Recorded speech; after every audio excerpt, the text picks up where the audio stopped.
Honorable Alex Senator is here seated. Dr. Marzuk is also here seated. My name is Kwame Owusu-Das. Welcome to Pan-African Television. Welcome to the News Preview segment here on your number one station, broadcasting from Accra, Abelemkpe, across Africa, 46 other African countries. Super excited to be here seated and to be moderating the show.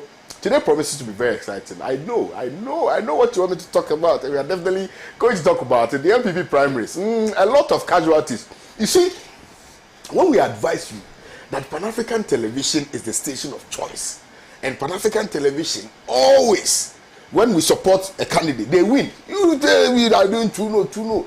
And when we support you too, and you win, and you stop coming here, that's what you will lose.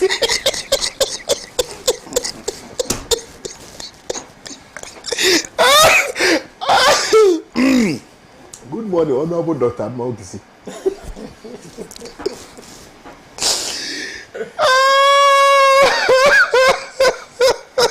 This year we don't agree for anybody. Yes. But a big congratulations to Honorable Collins Adumakun. Yes. He won. He won.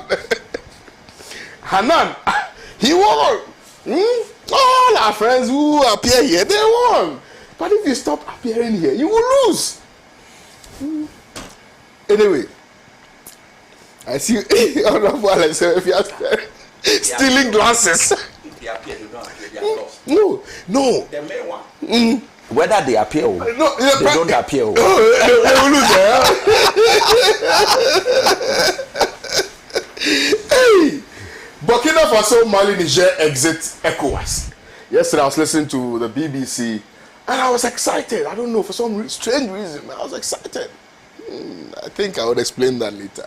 Bloody Saturday as slew of MPP MPs fall in primaries. They've lost. Bloody. I was bloody. Let's unite to break the 8 Akufo-Addo to MPP after parliamentary primaries.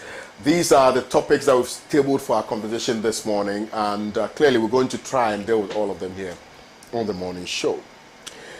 Now, let me go to Burkina Faso, Mali, and Niger. Now, I listened to their joint press statement, which joint press statement indicated to us that they've been members of ECOWAS for all these years. No benefit whatsoever have been accrued to them. They've not benefited even an ounce of benefit from being members of ECOWAS, and therefore they've announced their exit. Let me start with you, Dr. Marzuk. I listened to my very good friend Sani Adib, who said he had foreseen the occurrence of this. And indeed, he intimated without any equivocation that it is a sign that ECOWAS is losing the grip it has on its member state. And that is also very, very consequential, in respect of our fight against Boko Haram, terrorism, and all of that across the sub-region, because, he believes that our ability to deal with all of these insurgents is as a result of proper communication amongst member states, so that the people who have experience in that field, will be able to share information, so that the other countries may be able to also, prepare in respect of sin. So clearly there are dire consequences if you look at the exit, but also looking at the other side. For them, this is a positive step, because ECOWAS has done nothing for them when they were going through economic turbulence in their countries. ECOWAS didn't come through for them. So why should they continue to support ECOWAS? Why should they continue to be members of ECOWAS? What would you have to say to this? Good morning to the cherished viewers of ours, and thanks for the opportunity to be here. Special good morning to my uncle here, Honorable Alex Senator. Yeah, beautiful smoke. Yes. Today, he seems to be an epitome of Yana. Yes. And perhaps Gawla, that's why. That's why. Perhaps you have to negotiate with Yana to get him a village to become the chief. if you are Katangi, yes, you always have to make sure that you respond to Katangis. It's coded.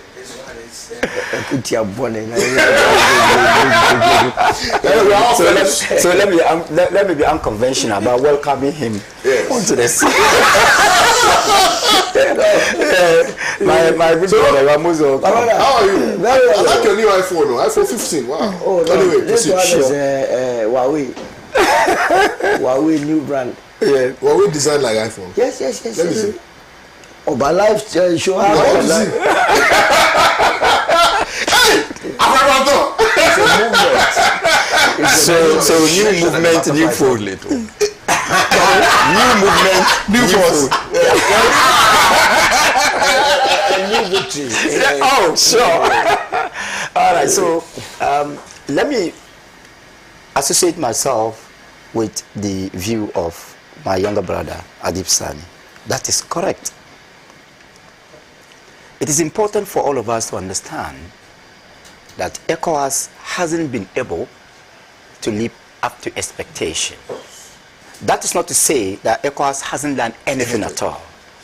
As a human institution, it is bound to have strengths and weaknesses. Right.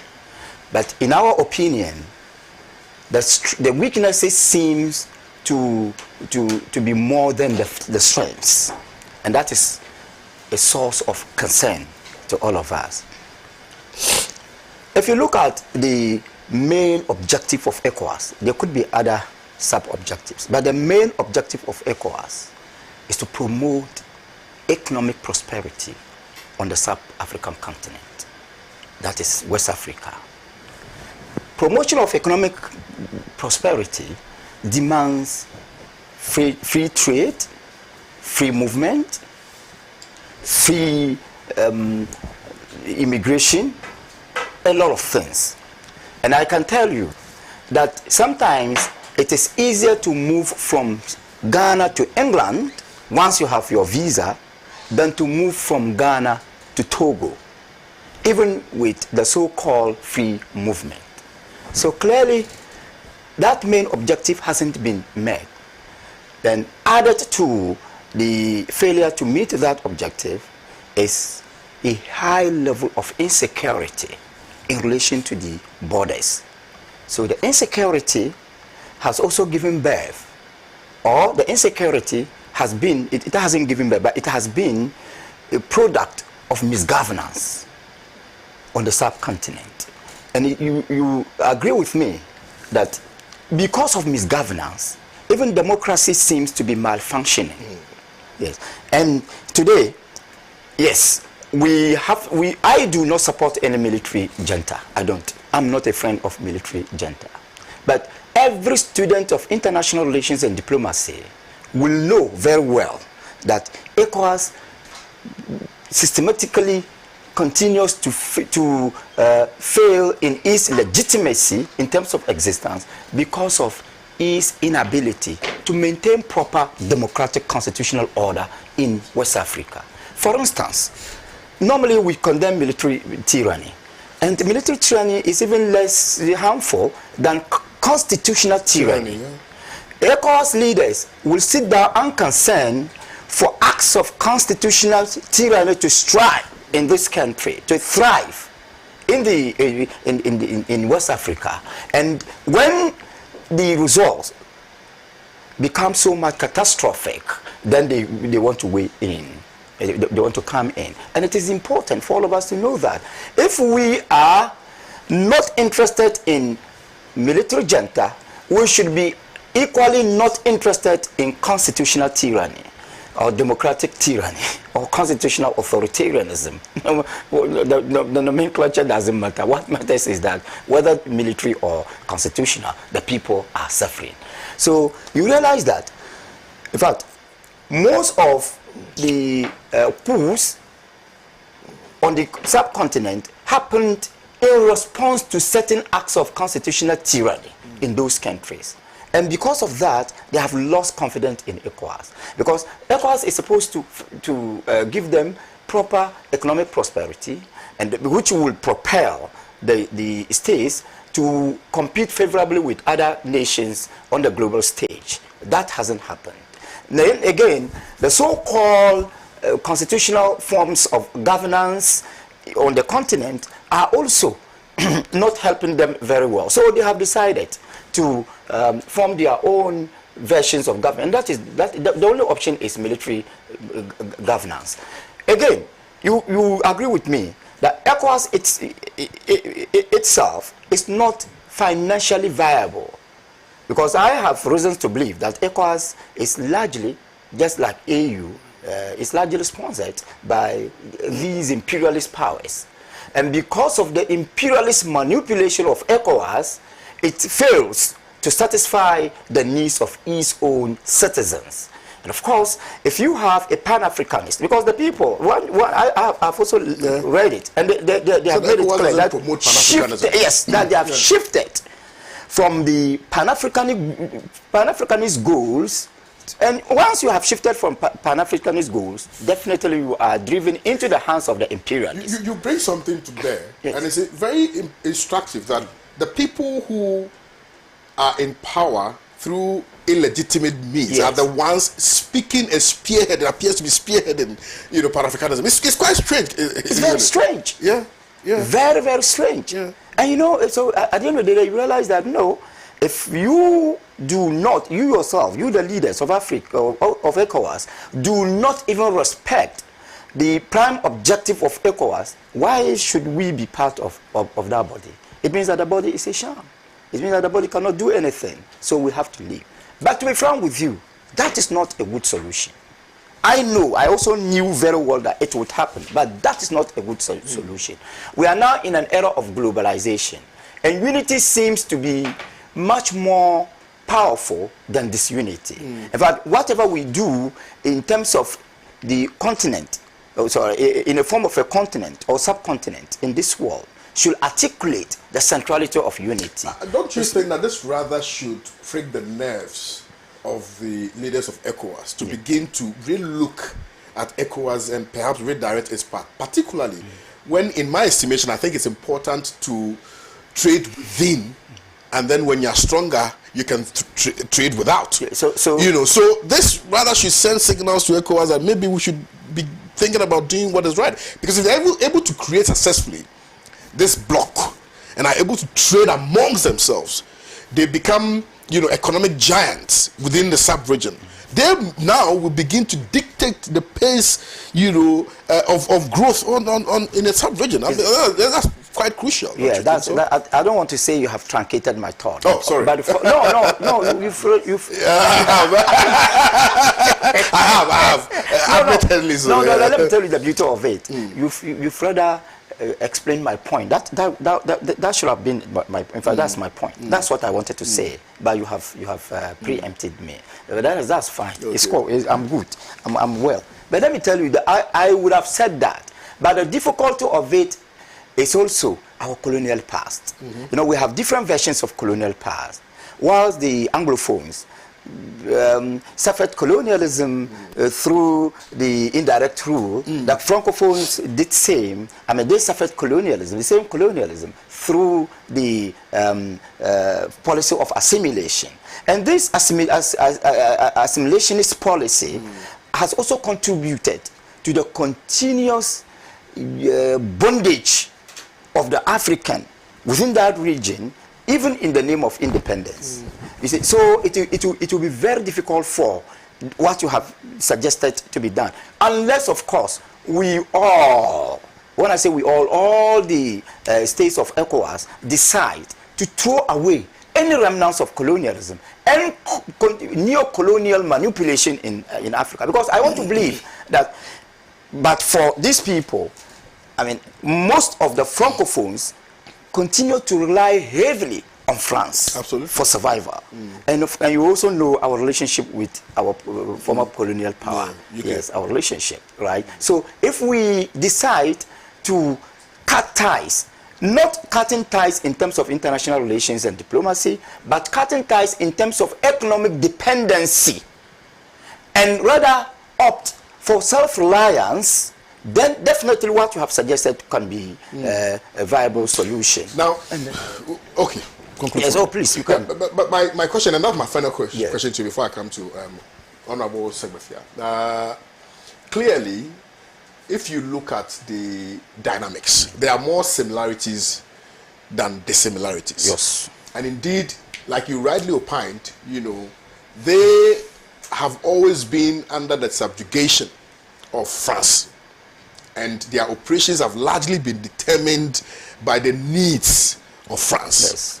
Now, so they have more in common than the rest of, if you will, members of ECOWAS. So they will be able to appreciate what they need and how they can get what they need. Because in the beginning, they intimated quite clearly that, listen, we have been under the control of France. If we need money, have to go to France to borrow from monies which they themselves have taken from us. Yes. And then we still pay interest on same. So it was not beneficial. And ECOWAS didn't find the need to speak to those matters. So they have more in common. Now, don't you think that will be the propeller in pushing the boundary so that they will be able to achieve some economic liberation? Because clearly that is what they need. Theoretically, it sounds feasible, but practically it is almost impossible. It's almost impossible because in contemporary society, no nation can stand in isolation. No nation can stand in isolation. That's why they are coalescing. Yes, I know. Yeah. I will tell you. And then now they have three major challenges. Okay. The first challenge is their hostile relationship with the West and East allies on the African continent. Of course, that shouldn't be a problem, but that is the reality of the world order. So that hostility is going to cost them. That's number one. But there's some relationship with Russia, China. Now, I'm talking of the West. No, I understand. Yes, and whether you like it or not, contemporary society is under the Western dominance. You will not like it, but that is the true reality. It's under Western dominance. Contemporary society, a global order, and that's why some of us are calling for a change of the global order that will make the world more equal. That will pronounce equality instead of the supremacy of the West. That's the bitter reality. So that hostility, they may have a lot to fight that hostility.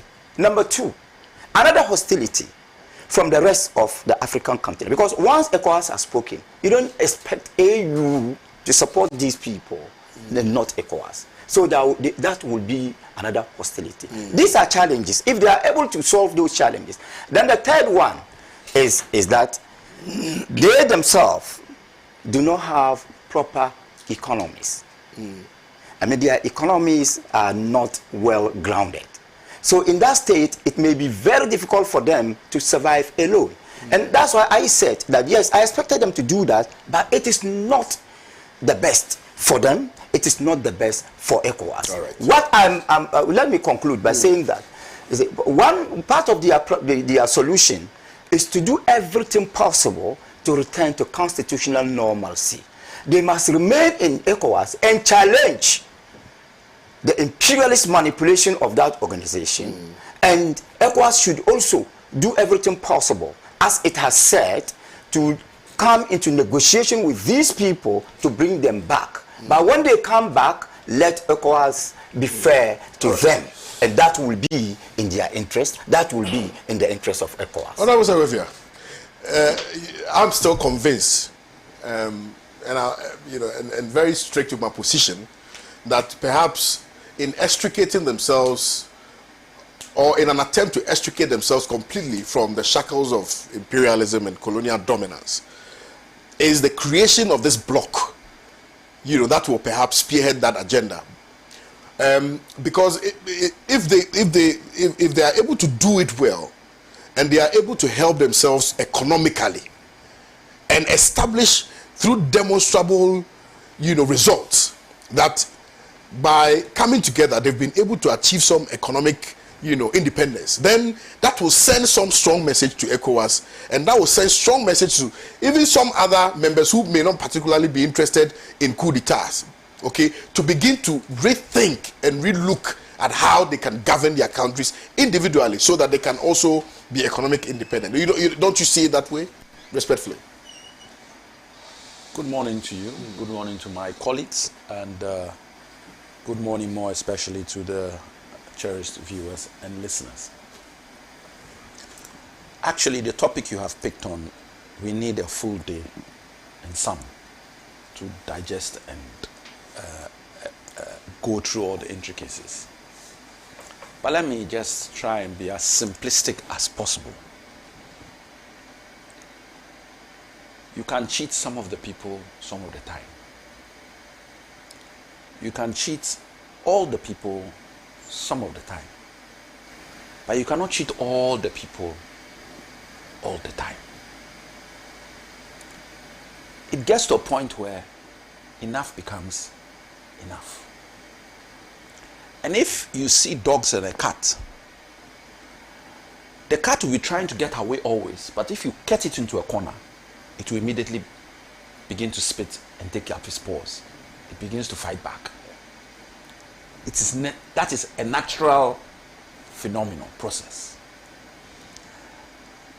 How can you convince somebody to put a bomb on himself and go somewhere and blow up? Many of these people have lost hope. So if you don't look at the basis of it and look at the actual root cause of it, the world has been cheating, a small section of the world has been cheating the rest of the world for far too long. And all the rest of the world is saying is, let us all be noticed. Give us a little bit. Food. The world produces more food in certain areas to feed the whole world.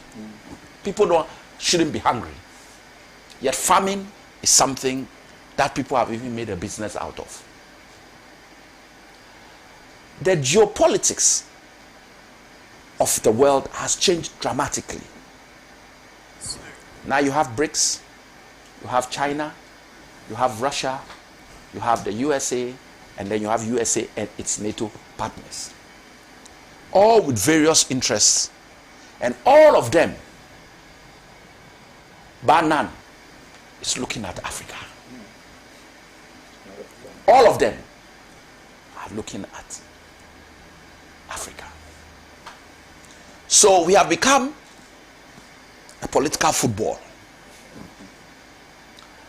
And we don't have the ability to speak with one voice. So when this country says A, another African country is saying B, and another African country is saying E. Some will even get as far as X or Y. So there is no cohesion, and therefore ECOWAS has no strength, and I dare say the AU as well has no strength. So you have a situation where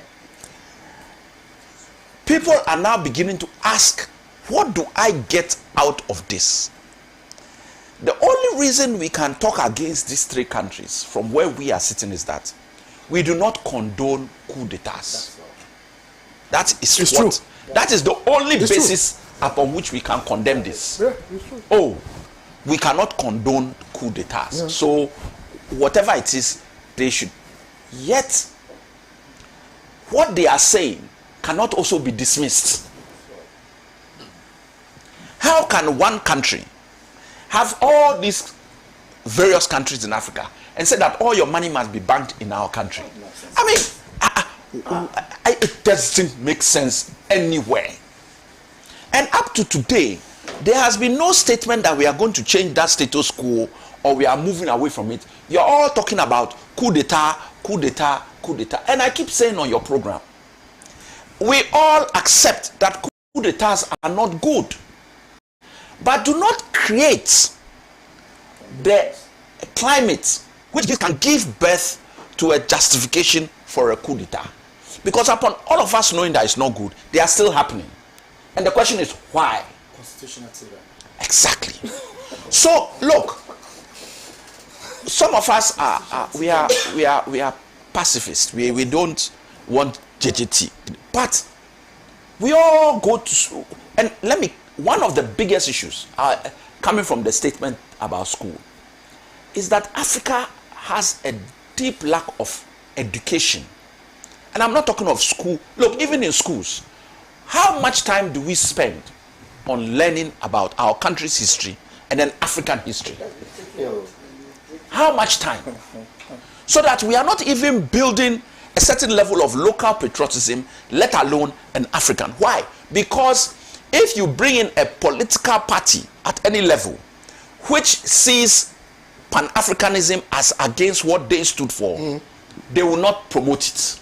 Because it's like you are promoting well, I take the concept and stop putting it to the but if you promote Pan-Africanism in Ghana, it means you are compromised. And therefore, you have an already made political party that has decided that anything increased is not good.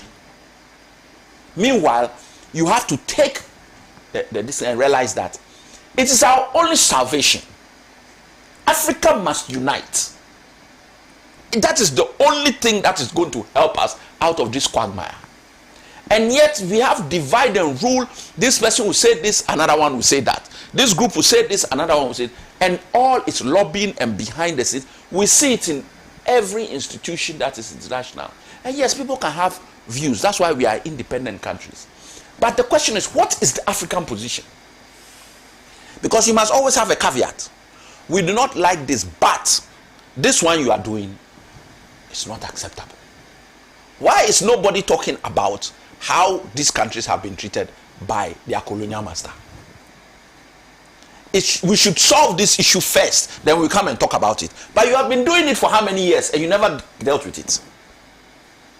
You see, when you suppress people and they kick back, people always want to argue about the kickback, but they don't want to look at what caused the issue. And all we are saying is that, yes, coup d'etats are not good. Yes, Hamas should never have entered Israel and kidnapped their people. All that. Let's stop it. But while we are doing it, let us look at their grievances and understand how we are now going to solve it. All this thing will stop. Then there's another aspect in all this, which is the more sinister one. Upheaval, confusion, war equals money. Let's be clear. So people are doing business with situations like this. Serious business. Huge sums of money. There is no, maybe South Africa, they have nuclear. There is no country I know in Africa that really manufactures serious arms. We are all buying our arms from other countries who have spent years of fighting wars and have learned their lessons. And now their playground is Africa. We are tired. What is the solution? Leadership. Our leaders have to begin to understand the dynamics. That you are stronger speaking as one voice than fragmented. And so long as we remain fragmented, we can never ever win this battle. Because the people on the other side, when it matters, they stick together. They can fight amongst themselves, but when it matters, they stick together. That's why you can say Russia. That's why you can say China. They are strong in their own right. That's why you can say United States. Even Europe decided to form EU and NATO to give them a certain power or this, because they have realized that there is strength in numbers. That's why UK is suffering, because they have left the EU. Because they decided that they will come solo. And now they are seeing that it's not working. Yeah. You can dress it anyhow, but it is not. Yeah. So we must learn from those lessons and realize that whatever conversation we are having, we should have a position. And it is elections that also create the problem. Because the moment you are going for an election and people are going to be able to influence it with finances, you then have to take certain postures which are not in the interest of the continent as a whole, or for that matter, even your own country. All of a sudden, you have to take that position. Because you have to find a way to get back in with certain people or have a good voice. We are in a difficult position. So, leadership. When you go for these ECOWAS meetings and whatnot, what are you really talking about? If you have ever been for anything to do with our ECOWAS or AU, this thing, what? Some of these institutions, let me not say much. You understand? Because it is infected. And you don't understand how or the process. So you have given, by doing this continuously, everybody has been in no problem. Now you have 3 countries who all of a sudden don't even see the benefit of being there anymore, especially because of their peculiar, and they've decided to go. Having said all this, I also don't believe that sometimes or most times you fight battles from outside. I have always said that when you push the person to a certain point, then yes, he'll come out and fight his battle. But sometimes you have to stay inside and effect the change from within. Or if you are in. Is the battle really with ECOWAS?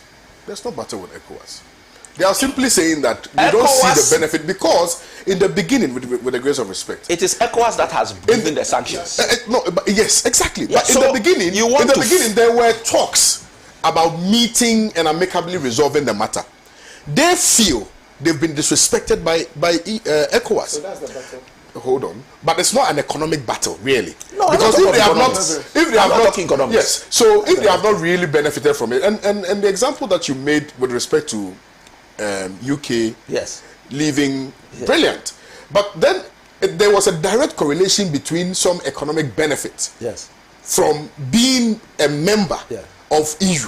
Yeah. But here, there is no direct economic benefit from being a member of ECOWAS. Listen to my language carefully. Listen to my language carefully. Yeah. After everything I have said, I have not denigrated any of these countries for the action. I'm not saying that. But what I'm saying is that I'm not sure, in my mind, whether this battle, this is the way to fight it or not. Right. No. I believe that it would have been easier to fight it from within. Exactly. By forming a caucus within and taking them on. And bringing change to that organization. They may have decided that now we'll pull out, we'll form our own. But it is causing fragmentation. And you also have to look at the dynamics. Because you look for countries where the person in power is settled. And then you try and bring him on board. Sure. People have local internal issues. They cannot make certain statements at a certain point. But you 3 have. And you look for people with a common purpose. That's why one of the issues that has been raised is that all the countries involved are colonial masters were France.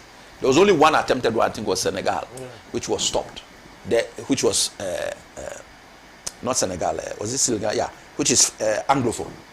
Gambia. Was it Gambia? Yes. That is the only one where there was some sort of skirmish, but it was quelled. Beyond that, no Anglophone country. And the Anglophone countries have come to understand that the way to change something is to go to the ballot. That's where we are now. There are people with concerns because of the kind of games that have been played and continue to be played, but we have all understood that at the end of the day, when you are able to win power through the democratic process, it benefits the country more. All right. So that is my take so much on this. The only dichotomy with respect that I may want to touch on is that, yes, I know that there are some, Western hands that always control things on especially in the Anglophone countries. But also, if you look at the Francophone-speaking countries, it's actually very direct. And that's the difference. That in Ghana, for instance, yes, we know that we were colonized by Britain. And we know that Why somewhat did ECOWAS and AU wait for it to get to this stage before talking for those countries? that's the point I wanted to come to. You see, That's that is where I the wanted to bottom come line. to. So you see the problem, it has been there for years. Yes. Nobody's addressing exactly. it. So Then all of a sudden they are bad boys. And Dr. And Mazouk, for me, I have a difficulty. And Dr. Mazouk also made another very important point. And he spoke about democratic tyranny. So if you marry democratic tyranny with France direct involvement in the democratic process in those countries, it makes it very hopeless. And therefore, in my estimation, the only way to deal with that hopeless expectation of liberation is to just take themselves out and now forge a path, which path they think will directly benefit them solo. I mean, given all the dynamics. Because in Ghana, for instance, and Honorable Sebefia is spot on actually. Because if you look at the Anglophone countries, it appears that we have resolved that we would rather go to the ballot. It appears that we would rather go to the ballot. In Togo, I kid you not, that it may get to a point where there will be coup d'etat. In fact, there have been several attempts because there is democratic tyranny. Okay? Let me say, in the case of Togo, it may not even be a coup d'etat. That's Amahallah, as an Arab Muslim. It may civil be uprising. Civil uprising. Yes. I'm telling you. You get the point. So these are the nuances perhaps that we may come to terms with.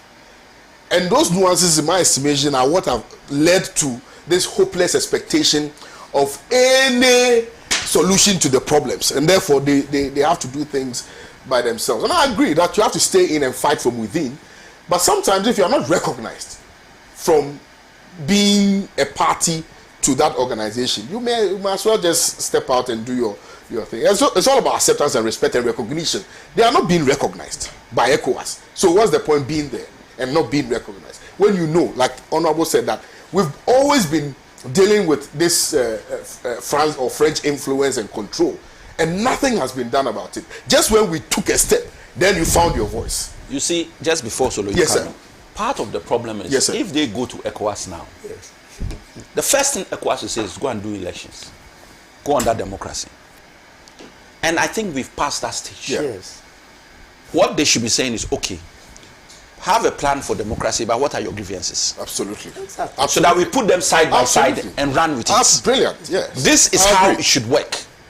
I agree. So if they don't do that, they said that they disrespected. because it didn't come out of the blue. You see it happening. You know that it's going on, and you have all turned a blind eye. Then when there's an upheaval, you start talking good theoretical issues. Yes, on paper. Meanwhile, the man is suffering. And if you don't, I've always said, let's watch the causes of coup d'etat and make sure that we do not create atmospheres for them to be able to do that. So, sorry. Before Solo comes, please. I mean, you've mentioned disrespect. That is correct. But let me tell you something. Leaving ECOWAS seems to be self-defeatist. Let them be courageous enough, remain and stand up to the authority. Stand up to the leadership of ECOWAS. If they are disrespected, they should rather they should rather be given the opportunity to prove their weight. Stand up. ECOWAS recognize. Yes, ECOWAS should recognize them. Yes. This is the question first. Yes. Are they recognized even to come and say they are sitting at a table with them? Yes. But then they say that because it's military regime, they will recognize them. Yes, they will recognize. Then what's my point of being? You understand Absolutely. that? And that is exactly what I am saying. Yes. I think you and I are saying the same thing. Yes. You see, if they think that because they are military regimes, ECOWAS will not recognize them, they should rather go to ECOWAS and let ECOWAS understand that no, this is not the case. We are all members of ECOWAS. And let me tell you something. I'm telling you, this world is a world of unity. We stand in isolation and we stand in danger. Remain where you are and fight for recognition. So, good morning to you and good morning to Doctor and Honorable and your cherished viewers. They have said it all. I'll only add some few words to it, then we can conclude. First of all, you must also look at the angle of whether or not these people, these three military leaders, their call is out of genuineness. What they are seeking to do or what they are saying is not to perpetuate their stay in power. You look at Assimi Goïta, you look at Touare, you look at Tchiani. Assimi Goïta came in 2021 and promised to leave power in 2 years. It was Sierra Leone, not Gambia. Yeah, Sierra Leone, all right. But you said Sierra Leone. Oh, you said Senegal. You understand? He came in 2021, promised to leave 2023.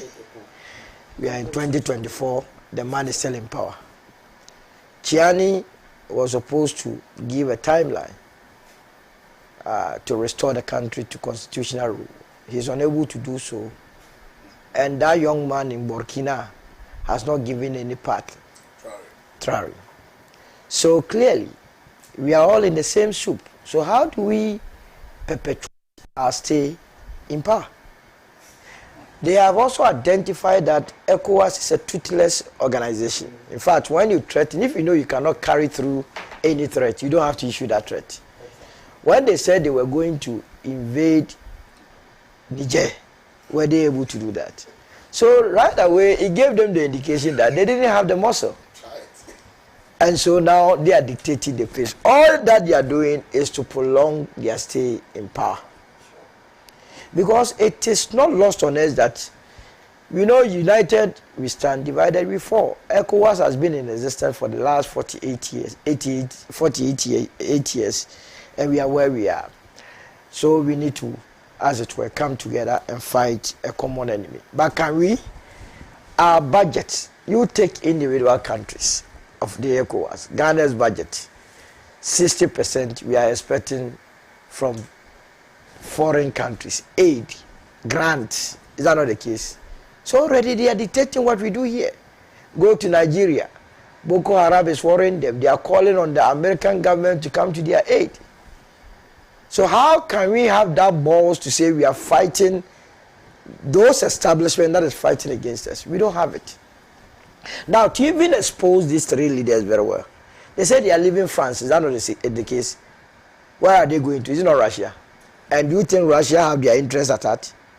You must be living in a fool's paradise to think that Russia, they don't agree with France. You are living one. But you're forgetting that. What are we forgetting here? Remember the BRICS. Which is another economic powerhouse that is being created. Yes. For the purposes of, expanding economic.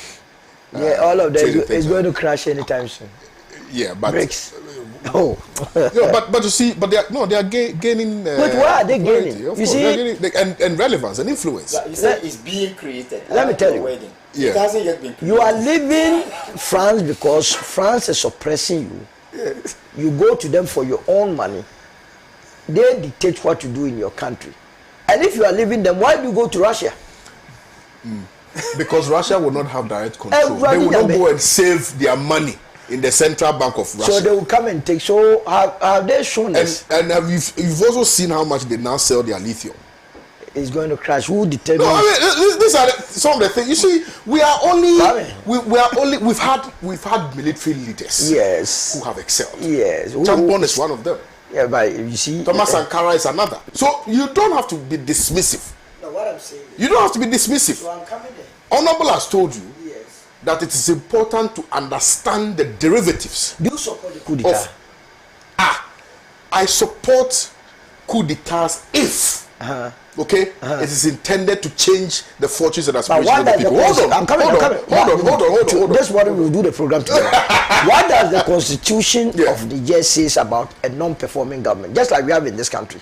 That if you are going to have people legislative arm that is so efficient, you don't need a coup d'etat. And I'm saying for instance, if you the have same legislative arm, is the body which has entrenched the state of some leaders. But who said, created democratic tyranny. Who said these leaders were not part of the government? Which leaders? Let's take Niger for instance. Which leaders? Chiani. Alaji are not here.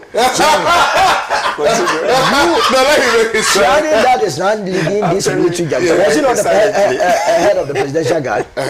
If you are head of the presidential guard, you are part of the government. Sure. Is it? Oh, Master, you guys are now. What are you talking about? Proceed. We will proceed. So the truth of the matter is that they are not doing this thing out of any genuineness. How did you come to that conclusion? But if you tell me that you are running from France and going to Russia, how do I trust you? So now you are telling me that Alan Chemantin, who was a member of the MPP, Exactly. is not doing what he's doing out of genuineness. He's doing it out of genuineness. If Alan has What's the said, difference? No, if Alan has said, I'm leaving the new Was he not part of this government? Fantastic, I'm coming. If Alan has said, I'm leaving the New Patriotic Party and joining forming. or forming my party or joining the NDC, then you can say this. What these people are saying is that France is not too Caucasian. They want to join a proper Caucasian. Russia. That's what they are telling us. Very well, let's proceed. Now, under what condition are they negotiating with these Wagner people to be fighting for them? Have you seen that agreement? Yes. Whether they are shortchanging the rest of their people? Yes. You see, I have never trusted any of these military leaders. Okay. I do not trust them. Your position has been like this from day one, so I'm not surprised. So but don't you've also surprise. not seen the agreement with the Russian mercenaries Why to must come to the Russia conclusion come to that our- it is not in the interest of. Why You must see, Russia come to our soil? This is the land of our birth. Africa is the land of our birth. Why must Russia come here? so are you saying that no Cuba, all those other countries that helped in liberating some other African countries had interest? They Is that what never. you're saying? They stole from us. Oh, my They, brother, look, my brother. when you invite Russia onto your soil, what you are doing is that you're also inviting America and the EU. Because take it or leave it, all of them are stealing from us. So while Russia is here, they know they are going to steal. So they were still small. You know, Oh, but Russia- someone was still bigger. The- So is it, the- we like the one who was still small. The And leave the rest of us. poverty levels in Russia mean they will need more money. All right, thank you very much, Solo. So I you will must never not- agree. Let's proceed. Uncle Sewuja has mentioned Let's something proceed. about African education. I think there is the need to decolonize the curricula. We need to decolonize the curriculum. We cannot remain, our education cannot remain in the shackles of colonialism. For instance, yes, for instance, why? Why do we go to all these universities, all African universities, and we do not have any referencing manual produced by Africa? You have to do MA, LMA, APA, Vancouver, whatever. Why?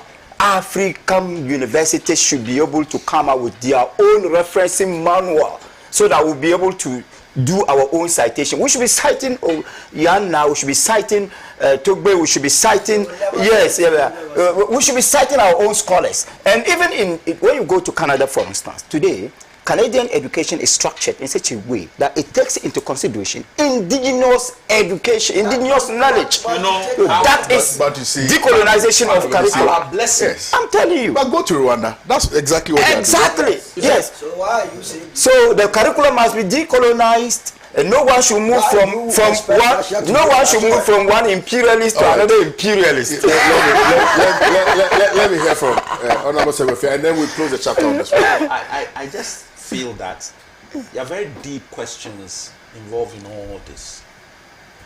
Even the thought process. God helped us and put us in a land where 24/7, if I don't get mango to this month, I'll get coconut. Sure. If I don't get coconut, I'll get watermelon. You can eat the whole year round and live under a tree, because you only have to worry about the sunshine, and when the rain comes, you put something to cover you, you are good. So his grace unto us as a people has become a burden that we carry. If you like, go to Europe, America, and let winter meet you, and you don't know how to build. That's your end. Sure. You are dead. Yes, that's the truth of the matter. So they have no comfort zone At all. So inclined in their system, it's a deep survival instinct. Exactly. Right. Ours is not as strong. That's my view. I may be wrong totally. No, it's true. Let me read a few messages here on Facebook. Let me remind viewers that we're streaming live on Pan African TV's Facebook page and also on YouTube. So for those of you who want to join in the conversation, you can send us your messages. You can leave a message underneath the live stream, and then I'll read the messages here for you. I have Ephraim Chonya. I hope I got the name right. It says, greetings, my fellow Pan-Africans. I'm watching from Zambia. Well, thank you very much for watching us from Zambia. We appreciate you. Papa Nkuma says, it is not that the three French-speaking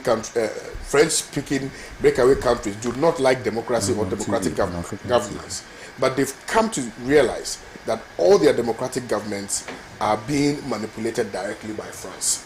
That is his opinion. Nasir Mohammed says, good morning, Pan-African TV. A case in point is what is happening in Ghana. ECOWAS is aware of the misbehavior of our EC. Everything pointing to attempts to manipulate the elections in favor of the ruling party. But they are quiet. Anyway. Anto said, the one says, may let us all make it clear that we are not pro coup d'etat. At all. The initiative of the three breakaway countries is the foundation of extricating themselves from colonial dominance. Aluta continua. All right, thank you very much. Patrick M. Ngetia says, good morning.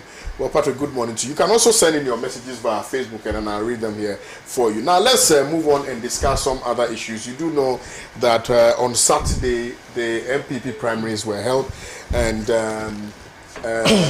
as usual, we have some fallen heroes. Giants. Fallen heroes. You know, on Saturday, a slew of MPP MPs fall in primaries. I think that the one person whose fall has sent some exhilaration in the lips, or in the lips and in the mouth of many Ghanaians. On the lips. In the mouth and on the lips. Yes, that's what I wanted to say. Sure. On the lips and in the mouth yes. of many Ghanaians is Adwoa Safo. Adwoa Safo is not as damaging as the controller and accountant. Serious. It's been crazy. Police officer who. That's why the ones that's one they are so happy. So let me start with Solo. Bloody Saturday. On the lips and in the mouth. I mean, Saturday was the beginning of the end. The results clearly shows that the NPP is on its way to opposition. Yep. And to be replaced by the Movement for Change, led by Mr. Alan Chumante. Clearly, if you have close to 25 ministers and deputies losing, including a regional minister. If you go to Eastern Region, Seth Champo. Oh, Seth lost. Seth lost. He attempted contesting New Jabe North, and then he lost. It was a bad performance. If the people of Eastern Region, a small constituency, NPP members themselves are saying the regional minister didn't do a good job, then who am I to say the larger population would endorse the party? Clearly, the party delegates have not been happy with the performance of their MPs and the ministers, and so decided to do what was necessary. It also showed that the deficit that we have in this country is in people's pockets.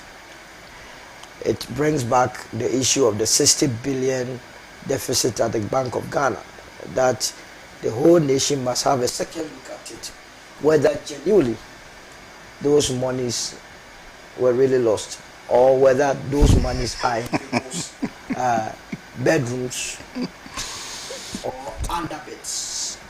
Because the amount of money, I'm telling you, put into this election last Saturday, you will be surprised. Someone paid 6,000 cedis per delegate and lost. what? 6,000, and this one, you see, I want to be charitable to that young man. He lost because, let me pardon him this morning. Who is that, Charlie? You can't just be saying fleeting things. Someone paid 6,000 cedis, choppable money, and lost.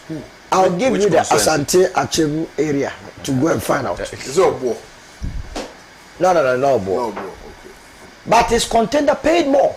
The contender paid 5,000, gave flat screen, gave fridges, and also sand. What is this? Someone paid 7,000 and lost per delegate. And we are talking about more than 700 delegates. But you see, the takeaway in this election, and go and listen to what Andy Appiah Kubi, the MP for Asante Achim, the North or so, said. He summarized everything. That he will not contest again if this is how the elections are going to be conducted. He had won, but he was telling journalists that the amount of money he had to pay, he himself openly, to win is not worth it. And that if the party is not going to do anything about the monetization of internal primaries, then he doesn't see why he should go again. I think we should project on the screens the people, the ministers of state who lost. You so project. If you have the list, project. But now, I can mention a few of them anyway. Can I go to the washroom? Now, this election has also brought to bear or brought to fore. They should project. They should project the list on the screens right now. So we'll proceed. This election has also brought to fore the strategy or the intended strategy of the NPP going into election 2024. And for me, that is what gladdens my heart. In their bid to try some of the strategies for election 2024, they rather expose themselves. And here I will use the case of the Yendi constituency. And the movement for change, we are not going to sit on what was exposed in the Yendi constituency for any reason. If all other political parties are going to sleep, it was an eye-opener. What really happened in the Yendi constituency? In the Yendi constituency, we have an aspirant, Hajia Habibata Maslok, openly saying that the electoral officer supervising the election on the day put on a jacket or what you call the suit. Are you with me? And in the suit, he had starched ballot papers and had an ink, so that during counting, and this strategy used to be used in the early 90s, so clearly that's what the NPP is going to use come 2024, so that when it is counting, you know Kwame Usu and so, this vote went to you. All that the guy will do is that he will turn the other side so that it becomes a small ballot. Wow. The lady was the one saying it. And this is very, very serious. So, election 2024, why would we allow any electoral officer to wear suit or jacket? In fact, every electoral officer at any polling station must be searched first before you even start the election, begin the election. We will search you everywhere, including your panties. Hey! And the guy is walking free. Wasn't he beaten? The guy, he ran away. They beat somebody. They beat, they beat the lady's brother. It was the lady's brother that confronted the guy that this was what you were doing. Exposed him. So when they were fighting, he removed the guy's jacket and we saw all the ballot and the ink. And you want to take it as a joke? Jane Mensah by now should identify that young man who called himself an EC officer and then get the police to arrest him immediately. But the truth of the matter is that every EC official will be searched. If the NDC is not going to that, we will insist, movement for change, we will insist that if you are a lady, we will get ladies to go into a washroom to search everywhere. So that you don't come and shortchange the good people of this country. Now we say we have the office of the special prosecutor. What is the office saying about what happened on Saturday? But it will also interest you to know that Baumia's sister lost in Walwale. Do you know that? Yep. Walwale, the sister lost. Oh yes. The people say your brother himself is not performing. How much more you?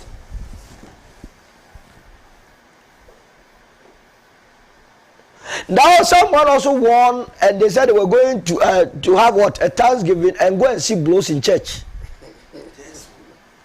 So I can't understand the whole thing. But you see, truth be told, when you go to Dome Kwabenya, what happened to Adwoa Safo? For me, I was very surprised that she even picked the form.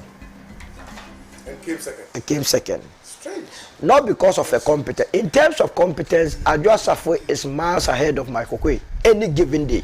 Really? I'm telling you, any given day, Adwoa Safo is miles ahead of Michael Quay. But because of her behavior, her disrespectful behavior, the people needed to get rid of her. But you see, it is going to make the election of the Dome Kwabenya an interesting one, very interesting. Don't rule out any independent candidate or opposition person in this election, because you see, whether you like it or not, or then you have to. I would rather support you, because you know what is going to happen. The Christo Asafo effect, the Christo Asafo church effect, yes, significant role. If the MPP knows what the church has been doing in that constituency and what has happened to Adwoa Safo, and I've heard people laugh at her, though she was reckless in what she did, but that lady was a formidable person together with the family. So it's going to affect the party very well. Now, as a movement for change member, what more can I say than to be happy? Already, when you go to the Subim constituency, the former Minnesota chairman of the MPP says he's going as an independent candidate. Wow. In the coming days, you will see more people declare to go as an independent. I told you that wait till the 27th of January, and the number of people that will be joining the movement will be incredible. Between last night and this morning, our numbers have shot up by a factor of 10. Wow. Or they are leaving the party. They say it's not worth it. They said this was not the party they signed on up onto. They did not join the New Patriotic Party to be witnessing this kind of impunity. Stealing state funds, capturing the state and using it in election is not what we bargained for. And I hear the president says he is happy that the party is united for what? Victory. The president himself checked out last year. Has he forgotten? He himself said he was done together with the party and the government, and that he was hoping the next leader of this country will come and solve all the problems that he's leaving behind, including that hole, the National Cathedral. But I have even proposing that cathedral, that hole, will be used as a tilapia pond. It will be the biggest tilapia pond in West Africa. You don't agree? I totally because agree. For now we don't have any other use. These are some of the fallen heroes of the NPP. You describe them as fallen casual heroes, eh? These ones, they are lucky they have even fallen. Okay. Because indeed they would have failed in the main elections. Say a slap that is inevitably yours, you take it fast. They are taking it fast. So they are going. The first person, Joseph Kujo, he was the champion for Dr. Bawumia. He was given the position to reform the public sector. Is the public sector reformed? You was the one doing Bawumia. You have the insurance desert. You go and you will not come back. See, Frida Prempe, Tano, non-performing minister, gone. Zurera, they gave school feeding, gender ministry. Up to date, the people are taking 1 cedi. Who can feed any child in this country with 1 cedi? And you are the sector minister. Why wouldn't you go? Gone? Oh, why are we taking a loss? Jesus Christ. Why don't you go to why? My friend, we are not going to do it. Tina Mensa.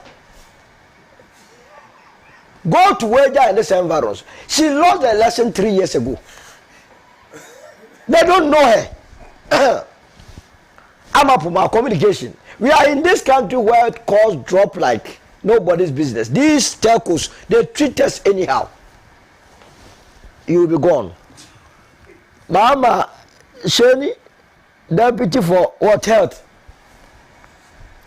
They were part of those that allowed Sputnik V and then Frontiers. You allow a Nigerian to come and take $83 million and go. Why wouldn't you be gone? Moses Enim, he was always doing Baumia's business. Anywhere, Baumia, thinking that the system will help him. You see, a young lady flawed him immediately. You see, the employment. This Chumbua Fukra, Ampo Fukra, Deputy Minister of Education, that Education Ministry, do you know that currently, I never knew when you are doing PhD in Ghana, University of Ghana and so on, you pay for your own PhD. That government is no more offering scholarships. Fee paying. What sort of society is that? And you are the Deputy Minister. As for the substantive minister, I wondered how he won the elections. I'm surprised too. Now you are gone. Now you say what? Falling what heroes? They are lucky the Ghanaian is not even going to chase them to take all the salaries they have taken. But the proper showdown is going to happen in December or November, whichever day. May I prefer it comes back to November, honestly. So that we can finish our elections fast, do the transitions. We have ample time to do our transition, and then handover takes place. But in terms of why they should have lost, spot on. The only difficulty is that those that are replacing are worse than these people. Worse. As for them, they shouldn't have even come. They should have just removed these people and say we are not presenting candidates in these constituencies. How? Worse. Eyes. So it is going to be a field day for movement for change. NDC. Yes, it's I've told you the battle of December or November is between the battle of the Johns, John Alanche-Mantin and John Mahama. But we have the plan, so John will give in to the John because he has taken a bite at the presidency before, so he has to come and help his brother John so that we move on. And ours is a government of national unity, where honorable dems will all come on board. Kwame, you have a place in our governance. Now that you're also an esquire. How beautiful it will be to be a deputy. Look at Dr. Mazouk. Such a fine brain. You understand?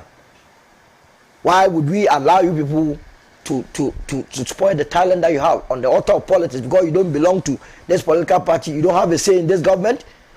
We will give you the opportunity to perform.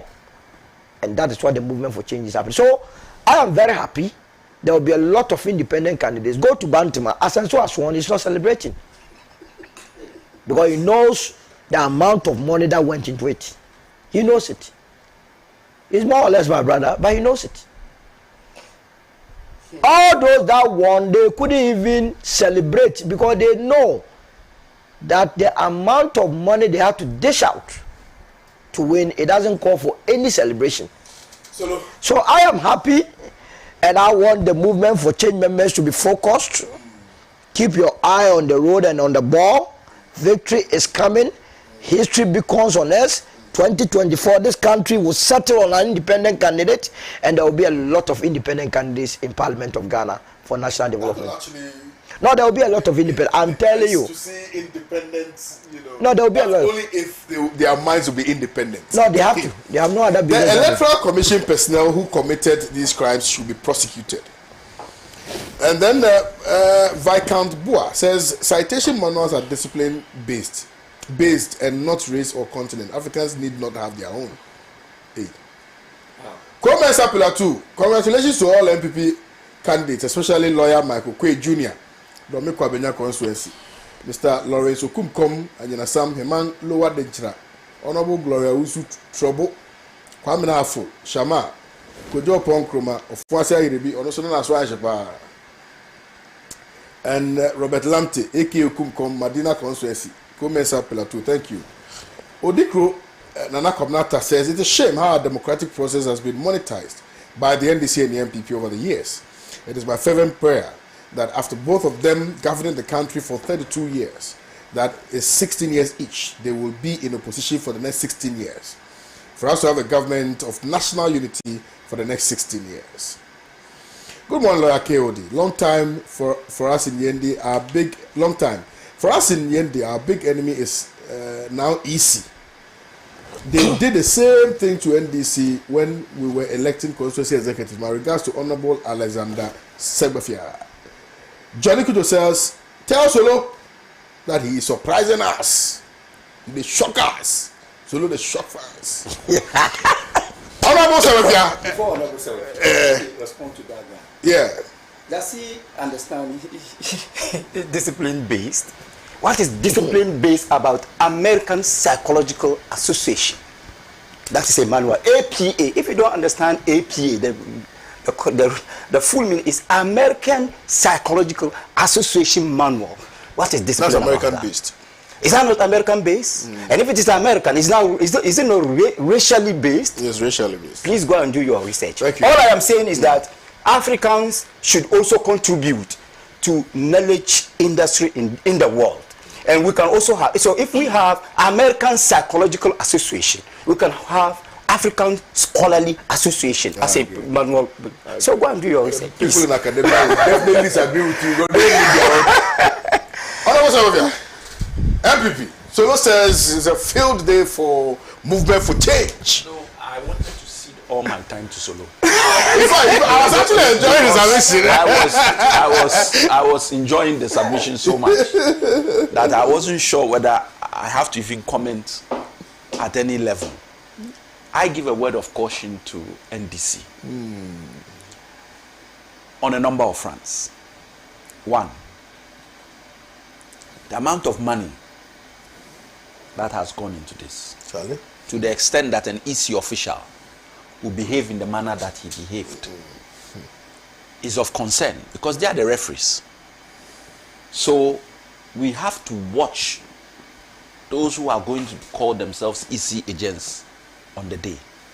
You will notice, and has always been our argument, that we are not hearing much about the voting. The voting in the last election, general election, in the election at the district assembly elections, and has seen very little incident in the process of voting. Any challenge is dealt with well. But the counting is becoming a source of major concern. We were not happy in 2020. We are not happy with what has gone on in this election. So, we have to open our eyes because of the money effect and because of the way the EC. They say, oh, there's only one incident in the number, so no. It's one too many, and it's not just one. There have been skirmishes on other sides. So, NDC, let's be vigilant. The next point of concern for me, or interest, not concern, is that they would have lost more votes in an election if they kept those ones they have removed. True. Because those ones they have removed, the people were already angry. So had they brought them back, the disaster which is still going to come would have been worse. So all the parliamentary candidates must work hard in especially those areas where there have been changes. Because as a general the position, those who are MPP there may still find it necessary to vote for MPP because there has been some change and we have to go and do some work there. So yes, it is definitely a negative posture for position for the MPP because of what has occurred. But let's not immediately go and start jubilating NDC. No, there's no jubilation. We are dealing with, and I'll borrow the words of Martin Amudu, mother serpents of corruption and misbehavior. Let's not be jubilating because this person has lost and that. No. Focus. Stay focused. Get your polling agents right. Worry about the EC. And count your votes to the last day and it is declared. Don't start this person has lost, so no. Please, NDC, wake up and smell the coffee. The last thing I want to mention is the violence. If you look at what happened to one gentleman whose head got smashed, then somebody whose eye, and he was even shown on telly with a plaster, and people have been beaten up. Look, there's violence in most. I'm not absolving everybody, but the level where a whole election in Yendi has now been cancelled, more or less. So they have declared some who was the You are joking? How? The third vice went and stood with the regional chairman and the youth organizer and said, what's the name? Farouk won. Meanwhile, counting never. They stopped at 200 and something, and the whole team blew apart. Interesting, the guy was able to get some figures that Farouk had 400 and something. How? So it has been declared. But we all realize what has happened. You see, these are the things. You see, if this is really true, Oh yes. then we have a problem. They did it. This and it's Techima South and other places all over again. Yeah, but it's instructive, honorable, that you are making this point. And for me, what hurts my soul is how we have security personnel present, Yes, and yet this was able to But happen. Kwame, just a minute. Did you listen to KT Amon? I did. When he was Instructive. putting the police on notice that he's going to beat somebody up. Yes. and the Physically. police were Like they didn't not arrest him. arresting. Yes. Also, Oh, yes. He said it on He air. said it on air. You see, but That he's going to beat him, not just beat him, beat him mercilessly. So this is what I have been saying. I'm not endorsing coup d'etats. I'm not endorsing destabilization. But if you have a system where the true will of the people are being not circumvented. upheld by reason of some of these things, how do we progress? So the people genuinely want change. Yes. They want change. Yes. And yet somehow people are using the state apparatus to prevent the people from getting that which they truly deserve. That is a problem. And the police is standing there. In his the guy face. was negotiating. In He was his not- face. I said, yay! What is this? I just I watched this. and I dread was though. like, wow. See, 2024 elections this year. Wow. This year it will not be a But joke. I've told you that it's going to be bloody. And Bloody? I've said several times here. You see, sometimes you want to embellish all these You want to things. be diplomatic. No, but the truth of the matter, it will be bloody. Take it from me. It shouldn't be. Because which you think shouldn't be. movement for change will sit down for Farouk to misbehave in Yendi and get away with it? No, it will not happen. It won't happen. It will not happen. You understand? But he has done it and gotten away with it. Free. How in do, their primaries. so because honestly, the only reason why I was involved in a certain demonstration was because of what happened at Ayawaso West Ward. Kwame, I'm telling you that. And after the committee's report, whatever, I thought that we were not going to see these things happen again. Particularly when it was so axiomatic that you had police people who were actually party apparatchiks. It was so scary. So it begs the question how we are going to ensure there's some stability so that we can actually experience the true will of the people. That's all I'm looking for. Me, I'm not interested in, I don't want to see any blood. All I'm saying is that we should shine our eyes. My son. I don't. No, but because you We are shine your not going eyes. to come and play But, fair. yes, but honorable. We know. Honorable, you are not getting my point too. You shine your eyes. Okay? You are there, vigilant. And then these people, in cahoot with some police personnel or And police easy, officers, and easy, will come and beat people and sack them and things like that. And when you try to, I've seen it before. I work in an organization where we deal with land matters. Yeah. Okay, they will bring their people. When we bring our workers, then police will arrest us together with their people. That's how it is. Yeah. That's how it is. So that is what I'm dreading. That yes, NDC would say that we won't agree. Every day for thief. One day for Well, maybe they know something we don't know. So let me come to Dr. Mazu. I don't know anything. All I know is that why today we have just discussed 3 countries in ECOWAS, and that should tell you that status quo will not always be maintained.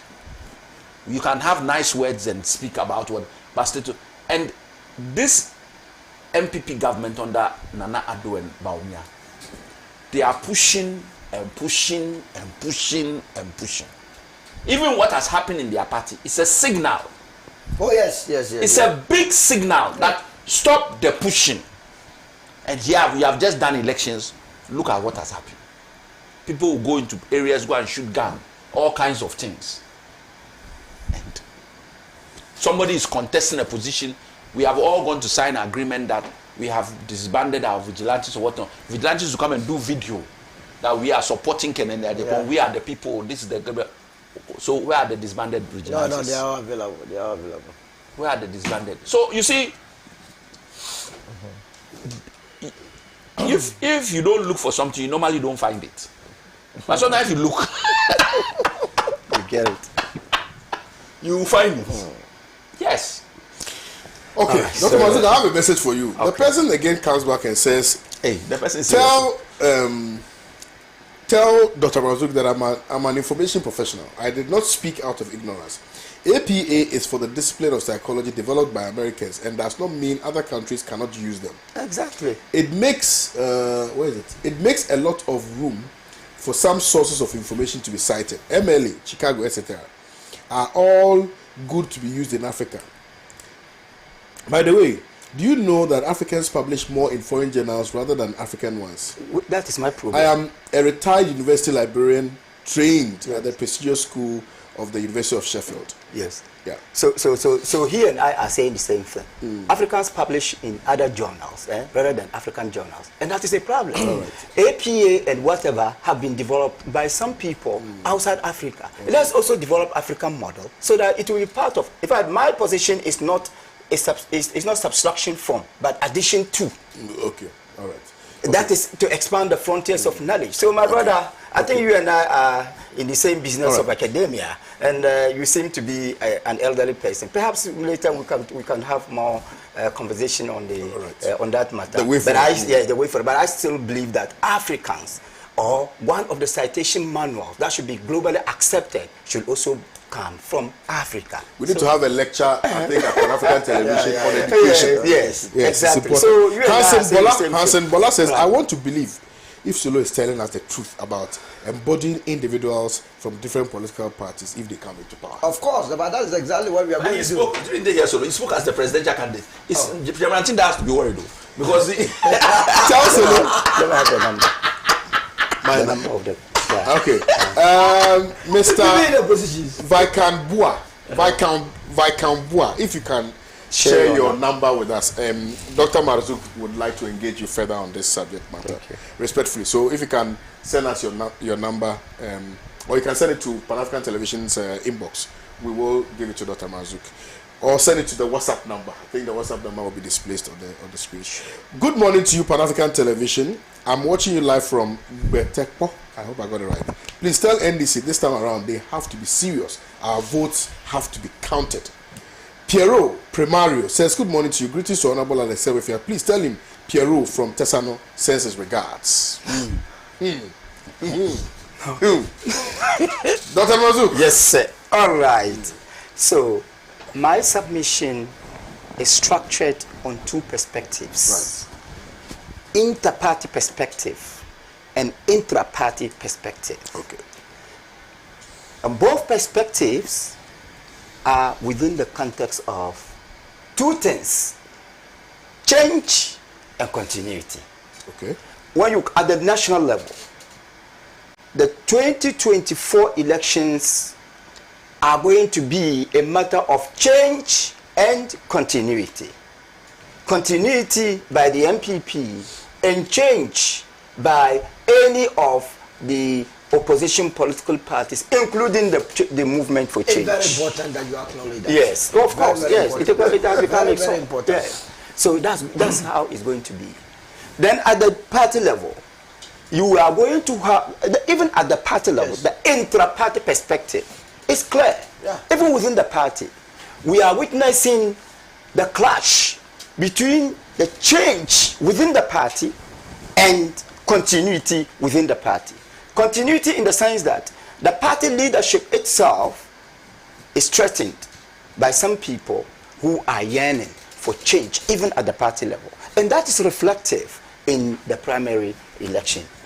If you observe the primary election, you agree with me that it seems to be a reality that anybody who associates with the existing regime or the system, right, that the establishment, let me put it that way, anybody who seems to associate with the establishment is threatened. Yep. And most of them have lost. So even that ambition for change exists within that party. And Kwame, before we go ahead, you see, last year, ICE came out with a phrase, and the elements of MPP seem to be disrespectful, or so they don't even want to hear that phrase. Mine is that two things: breaking the eight and breaking the party. You either break the eight or you break the party. So you see, regime elements are much more interested in breaking the eight. They are not interested. The second one has already occurred. In breaking the party. The latter host. You understand? Which is also a possibility. Right? It is already broken. Well, to me, it is a possibility. It can happen or it cannot happen. Fantastic. Yes, it is a possibility. But I want to believe that if they pay attention to some of the acts of malfeasance, some of the acts of corruption, some of the acts of bribery in these electoral processes within the party, I think they can prevent the breaking the party. They may not be able to break the eight entirely. I'm coming there. But you see, when you cut the head of a snake, yes, you see how the body dances. You think it's alive. That's what is happening. You think the party is alive, but it's not. So the party is already gone. The head has been cut. Let me stand there. So all I am saying is that, you see, well, I even jumped again. I didn't congratulate them. I congratulate the MPP on the primary elections. For spending our money. Because we should all, what I know is that, I'm not a politician. I don't speak for any political party. But as a concerned Ghanaian, I always see any primary election or anything electoral as an opportunity for all of us Ghanaians to reaffirm our commitment to the consolidation of constitutional order. And that is why I'm speaking this way. When the NDC had its primaries, I had my own opinions, I had pieces of advice for them, and I think we are so when it comes to MPP too, I think I should tell them. To be frank with you, look, what's going to happen? Clearly, if the pattern continues, what's going to happen is that most parliamentarians, whether belonging to the establishment or not, are going to lose their seats. I'm telling you. If the trajectory they are on. Yes, continues. I'm telling you the fact. It's going to be. Let me say that even if MPP does well to win the presidential election, it is the trajectory continues this way, it is bound to record the most humiliating parliamentary defeat in the elections. And it is going to be presidency with parliamentary minority. That becomes what psychologists call, or sociologists call, Pyrrhic victory. Pyrrhic victory is the victory that is so much costly that it cannot even be enjoyed. It was Pyrrhic victory that sent Napoleon Bonaparte to his grave. Yes. After winning the war, he spent so much. He spent so much. He became so weak that he could not do anything. So he had to go. So Pyrrhic victory. So two things. MPP, if it doesn't change, it stands to record two things in its political history. One, Pyrrhic victory. Two, complete defeat. If it doesn't change. The latter host. Yes. You see, the Pyrrhic victory in this sense, in the sense because ours is multi-party democracy. Sure. So you need, for you to have total grip on power, you need to have presidential and parliamentary victories. If you Even you win, 2020 was a pirate victory. yes, well, Technically. yes. So if you don't have, this is the bitter truth. They can take it, or if they want, they can ignore it. No, they won't take it. But I'm telling you that the forces of change seems to be more powerful than the forces of continuity, even at the party level. Sure. Because of what we are witnessing. So, intra-party level, continuity seems to be more powerful than change seems to be more powerful than continuity. At the party level, that is intra-party level, that one too, we seem to have a situation where continuity subordinates to change. That should be a bitter lesson for the MPP.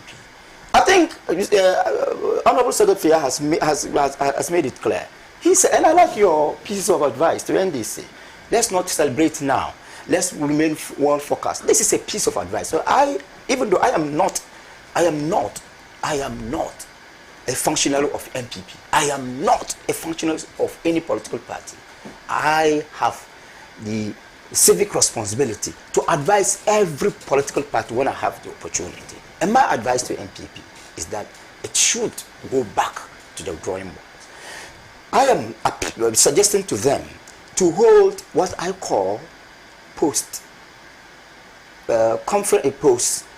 parliamentary or post-conference. What do you call it? Something?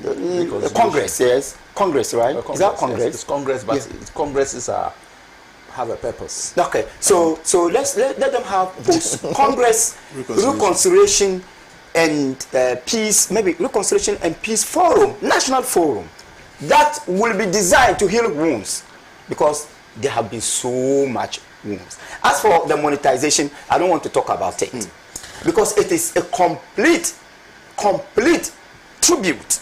It's a complete tribute to autocracy. It is never a feature of democracy. It's a complete tribute to autocracy. Forgive me, the number of ministers who lost their seats gives strength to the argument that he should have had a reshuffle ages ago. Exactly.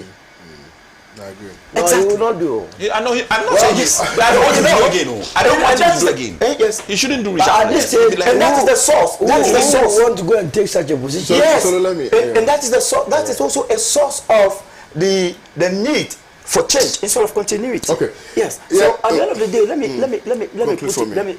me conclude by saying that the next elections constitute an opportunity for all of us. Let's elect pillars of democracy and not horrors of autocracy. I like that. May we never lose the drive to pursue the things we love, no matter how bumpy the road becomes. Kind courtesy, Dr. Adomako Kisi. Dr. He lost, and it's painful. 9:45 a.m. May we never lose the drive to pursue the things we love, no matter how bumpy the road becomes. And his defeat was so sad. Oh, was it? Yeah, because we are replacing Adomako Kise with a functional illiterate. I'm telling you. Yeah. Go and check. I mean, you see, we got to be serious. Because Adomako Kisi supported Alan Kojo Chemate, and that And led to his defeat. because Adomako Kisi, not just that, the people like him. Adomako Kisi will not go and dash he wouldn't. 7,600. No, And I congratulate you for that, for standing true to his conscience. But you see, the truth is that Anyanso Uto may go to NDC, and I will explain why. Adomako Kisi won that seat Yes. primarily not because of the support he had from MPP. No. In fact, Dr. Mazuki, remember that you said you were even going to change your where you vote. Yes. To go and vote at Yeah, exactly. Yeah, I did. It was because of him. He's liked. People like The both establishment, NDC and you MPP. see, the foreign minister That's why he won. was working against him. The presidential establishment working against him. One person. So I mean, he has to just come and better then luck next time. But he will be a very good person. we were in first government timer. in Alan's government if he decides to. Yeah. Good morning, panelists. I'm always surprised when followers of Alan speak the truth after separating from him. It's not true. We have always. My question to them, can I read? No, the let message? no. Immediately. My question to them is: would they have been mute or support the mess of the MPP if Alan was elected to lead the MPP? The butterfly is a replica of an elephant ear. Who is that? Is NDC and must never be trusted. They suddenly have found their voices after being betrayed. Moses in Dansoman. I know Moses. Moses is a constituency officer of the National Democratic Congress. I don't care. I'm reading my messages. Please, may we allow the viewers to also enjoy their moment? Good to you and your guests and viewers. Good morning. I want to inform you that the EC officer involved in rigging of the MPP party primaries in Yendi was arrested and handed over to the Yendi police in the Yendi police station that very day. So far as I know, the MPP party government and the activities are going to rig the 2024 general elections by the use of EC and the security. NDC and other parties as well as democratic fighters should take note of this and prepare very well against the impending 2024 elections on 7 December 2024. Mohammed Abubakar Sadiq in Tamale. Please, KOD, tell the new convert, Mr. Solomon Usu, that he is welcome. Who is that? In the great NDC. Who is that? Now that he's seen the light, he speaks without a shred of fear, which he should have been doing all these years. Tombao A. Charles in Doma Ahinkro Bron. Kwame, I hope you give Hello, me to clear some of these out. Hello, KOD. Please help teachers to ask government and teachers unions for us our TM1 laptops. If this government is out of power, who gives us our laptops? Peter, Paul, Laura. I am very captivated to see major party leaders dropping from the race, but fear not, I'm not surprised. Ghana is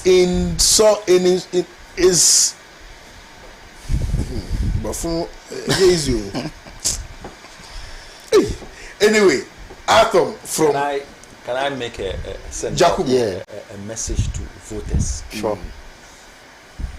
Don't waste your vote.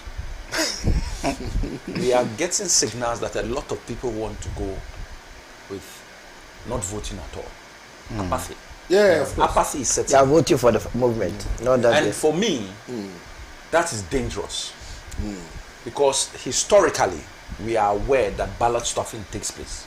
Yeah. Okay. So your absence from there just gives space for people to stuff the ballots. I agree. Good So morning. go and vote. Right. And vote NDC and let us be free. and vote the movement for change. Alan Chamante, please. Good morning, It's a good Kwame. call, but vote for the movement. Good morning, Not Kwame. the NDC. Good morning, They are the Kwame. same. Today it appears the viewers are on Solo. Good morning, Kwame. They should come. Today, Solo has shocked everybody. I have never shocked anyone. Money in politics has reached its crescendo.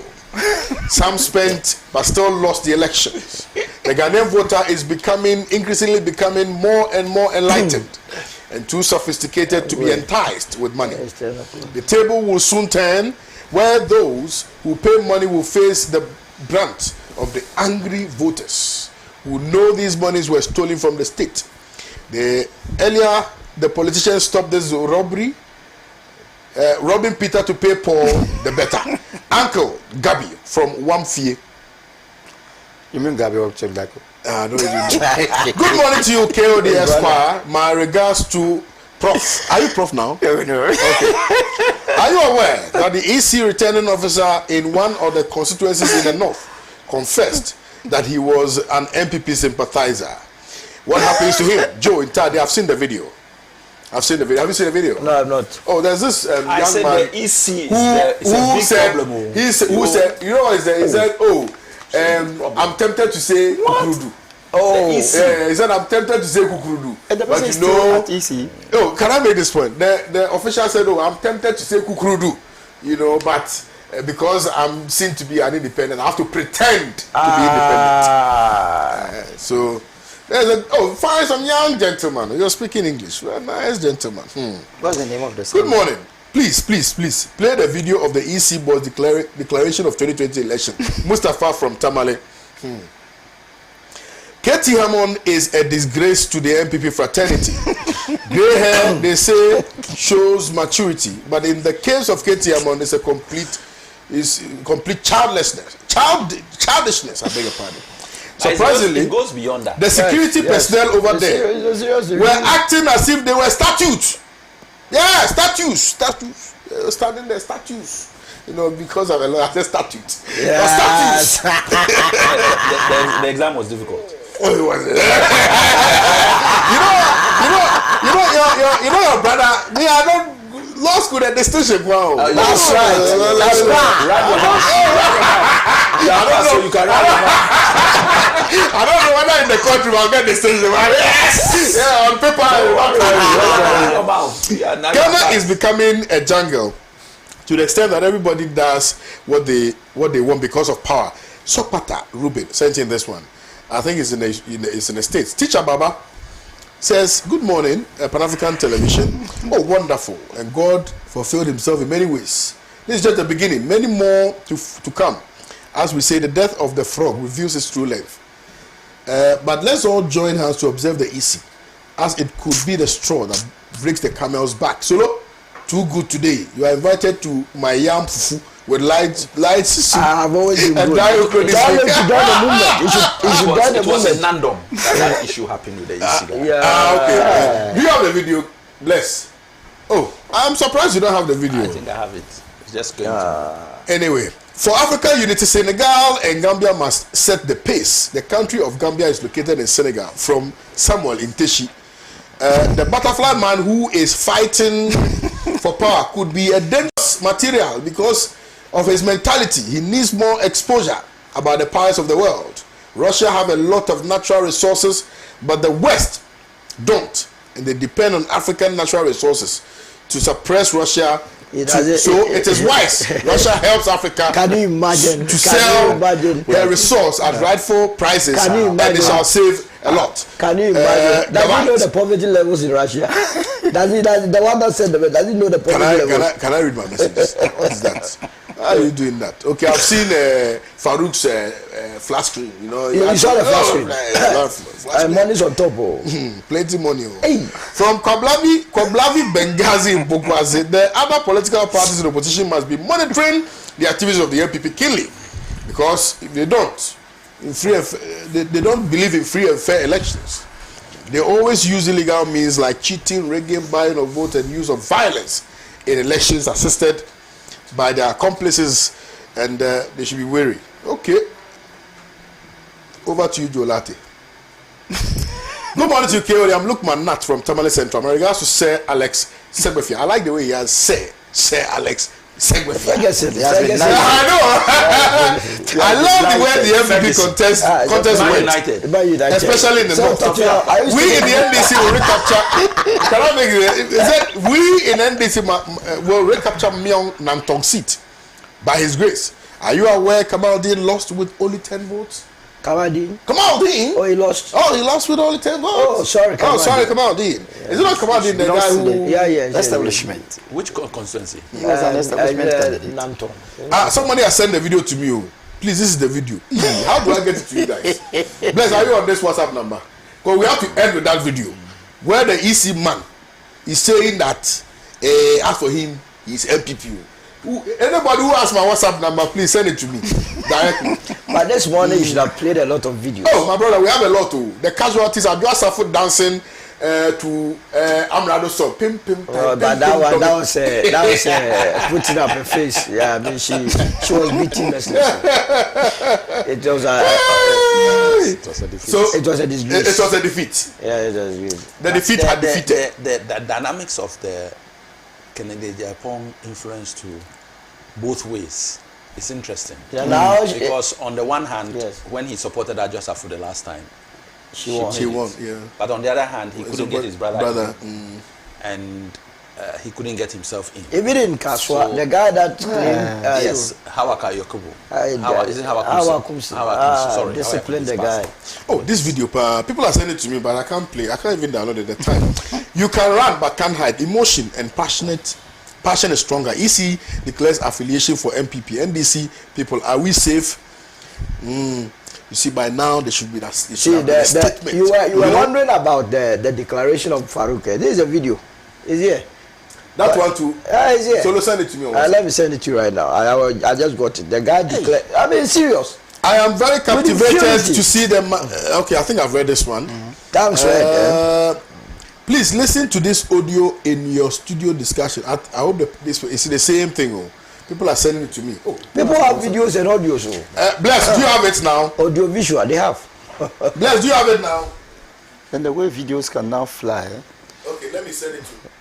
Bless, do you have it now? Oh, people are sending me the video. I think that Bless, you people, why?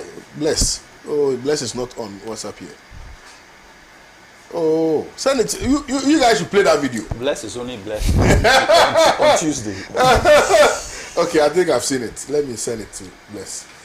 Bless, please check your WhatsApp. I've sent it to you so that we can end. Oh, in fact, my time is even up. Yes. Oh, I'm so hurt. Yeah, this video. So look.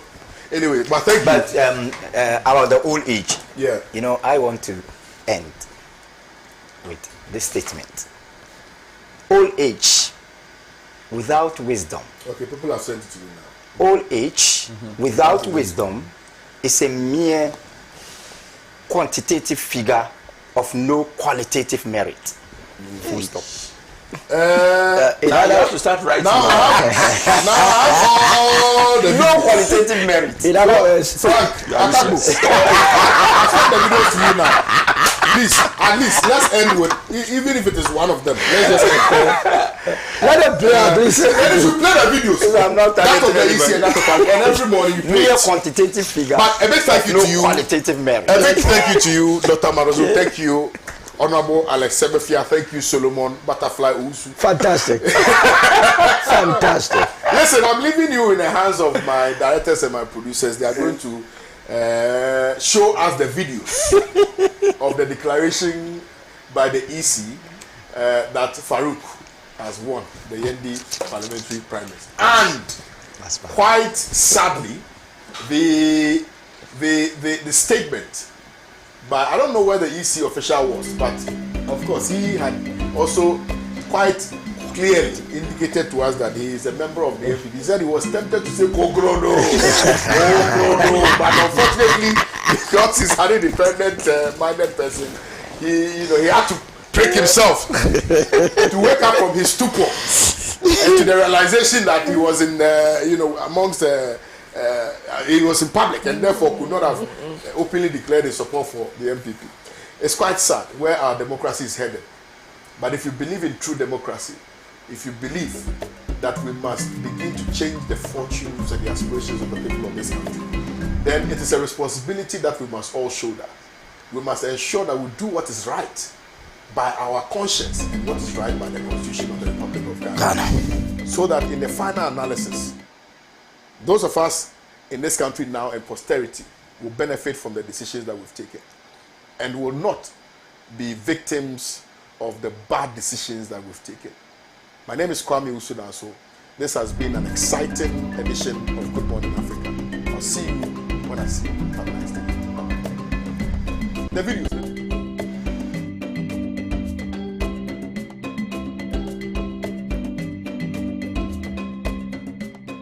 I'll start by introducing my team. I have my returning officer, Elvis Coker. Yeah.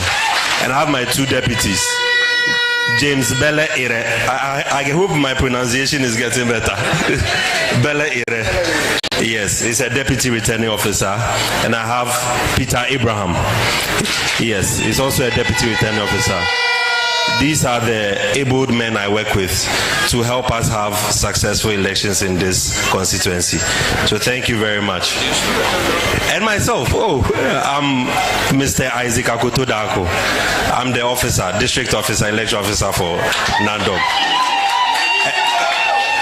Municipal election officer. Thank you.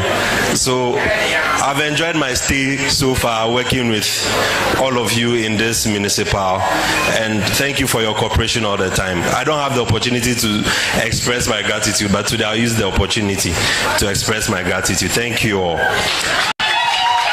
All right. You know, for a moment, as a referee, when I picked the mic, I was tempted to say Kukrudu. But as a referee, you know, I have to play by the rules. Yeah, so I pretend. I'll start by introducing my team. I have my returning officer, Elvis Quokka. Yeah. And I have my two deputies, James Bele Ire. I hope my pronunciation is getting better. Bele Ire. Yes, he's a deputy returning officer. And I have Peter Abraham. Yes, he's also a deputy returning officer. These are the abled men I work with to help us have successful elections in this constituency. So thank you very much. And myself, I'm Mr. Isaac Akoto Dako. I'm the officer, district officer, election officer for Nandong. 99, it's 495 out of the total vote of 785.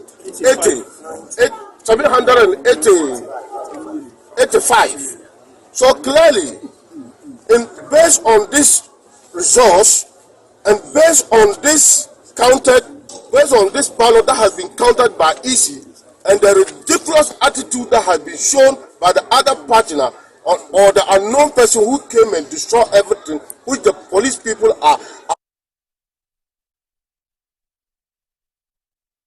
on course to investigate, and the person will be arrested and come to book. So the EC has we didn't even find the EC. All the ECs have run away. Look at the time. We have waited till 6 now. We didn't see EC because the EC has been beaten mercilessly. One of the eyes of the EC has spoiled. So, and therefore, based on this result that we had, encountered by the EC, we have declared Alhaji Faruku the new patriotic party, led by Alhaji Masaudu Osman, the national third vice chairman, with the regional chairman, Chairman Samba. We have stand by our national secretariat, which is led by our general secretary, Justin Fripon Kodia, and declare Alhaji Faruk as the parliamentary candidate elect.